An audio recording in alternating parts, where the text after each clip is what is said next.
नमस्कार दोस्तों। बिहार में ठंड कम होती जा रही है, लेकिन डोमिसाइल को लेके छात्रों का गुस्सा गर्म होता जा रहा है। हमारी नेता पुष्पम प्रिया चौधरी स्टार्टिंग से मतलब शुरुआत से लेके लगातार छात्रों के लिए मुखर रही है। उन पे आरोप भी लगाए गए डोमिसाइल को लेके कि ये कुतर्क उनके द्वारा किया गया बाकी लोगों के द्वारा पुष्पम प्रिया चौधरी के लिए, तो उसका भी जवाब दिया है आज उन्होंने। हम आपको कुछ सवाल जो उस समय की सत्ताधारी पार्टी और अभी की सत्ताधारी पार्टी के नेता कहते रहे डोमिसाइल विरोध को लेके, और हमारे नेता ने सबका जवाब दिया है। कुछ कुतर्क और उनका जवाब जो हमारे नेता ने दिया है वो बता रहे हैं। कुतर्क क्या था डोमिसाइल नीति के विरोध के कारण कि गुणवत्ता प्रभावित होगी। हमारे नेता ने कहा बिहार देश की ज्ञान राजधानी है। बिहारी सिविल सेवा, इंजीनियरिंग, मेडिकल परीक्षाओं के चैंपियन रहे हैं।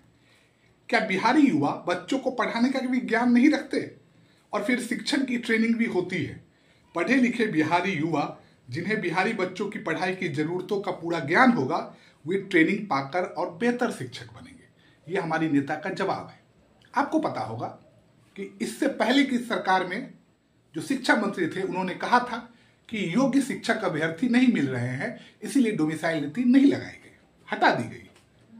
क्या बिहार जो ज्ञान की राजधानी कहा गया, नालंदा शिक्षा विश्वविद्यालय से लेके ज्ञान की भूमि पे बिहार में अगर कोई भी आदमी ये बोल दे कि बिहार में ज्ञान की कमी है तो वो मूर्ख होगा।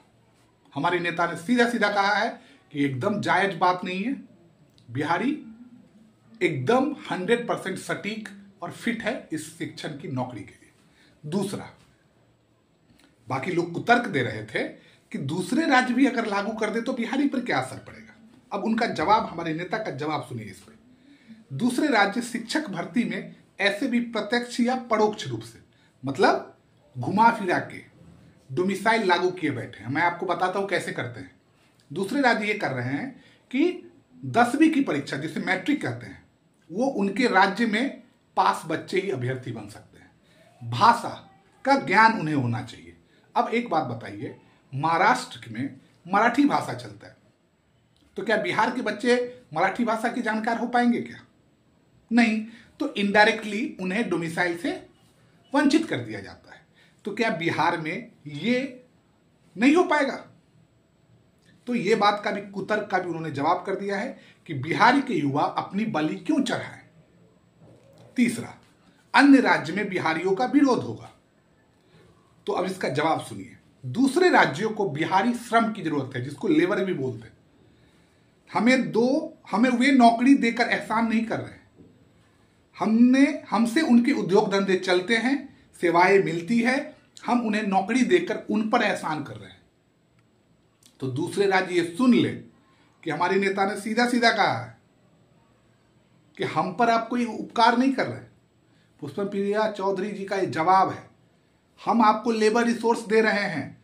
हर एक राज्य की फैक्ट्री में जाके देखिए, आज अगर बिहारी घर को वापस हो जाए, सभी राज्यों की फैक्ट्री बंद हो जाएगी। तो हम पे कोई एहसान नहीं किया जा रहा है। और भी सुनिए, नीतीश कुमार जी से हमारी नेता ने पत्र लिख के, तेजस्वी यादव जी से हमारी नेता ने पत्र लिख के सीधा डोमिसाइल को टीआरडी 4 में लागू करने की बात कही है। अगर वो लागू नहीं करेंगे इस बार, तो इस बार अब आगे इस चुनाव में 2025 के चुनाव में बिहार के युवा उन्हें इस लागू करने लायक नहीं रहने देंगे। सत्ता का सुख लेना भुला देंगे। हमारे नेता ने फिर से नीतीश कुमार जी को कहा है कि बिहार की शिक्षक नियुक्ति में 100% बिहारी होने चाहिए, ना एक कम ना एक ज्यादा। बात खत्म। पुष्पम प्रिया चौधरी ने 100% की एक बात कह के ये सीधा कहा है कि ना एक ज्यादा ना कम, 100% बिहार की शिक्षक नियुक्ति में होने चाहिए, टीआरडी 4 में होने चाहिए। कैसे भी हो, नीतीश कुमार जी को यह करना पड़ेगा। बाकी हमारे नेता, हमारी पार्टी सदैव शिक्षक नियुक्ति हो या छात्र, उनके मुद्दे पे उनके साथ है। जय बिहार, जय पूर्व।